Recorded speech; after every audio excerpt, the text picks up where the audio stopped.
బెండకాయ పచ్చి పులుసు. బెండకాయలు, పచ్చిమిరకాయలు, ఎండుమిరకాయలు, ఉల్లిపాయ కోసి తీసుకోవాలి. స్టవ్ వెలిగించుకొని బాండి పెట్టుకొని నూనె వేసుకొని పచ్చిమిరకాయలను, ఎండుమిరకాయలను వేసుకొని వేపుకోవాలి. అవి వేగిన తర్వాత ధనియాలు, వెల్లుల్లి రబ్బలు కూడా వేసుకొని వేపుకొని తీసివేసి బెండకాయ ముక్కలను కూడా వేసుకొని చిన్న స్పూన్ పసుపు వేసుకొని వేపుకోవాలి.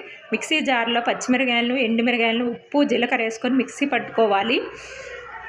కొద్దిగా మిక్సీ పట్టిన తర్వాత బెండకాయ ముక్కలను కూడా మిక్సీ పట్టుకోవాలి. బాగా పట్టుకోకూడదండి, కచ్చా పచ్చ పట్టుకోవాలి.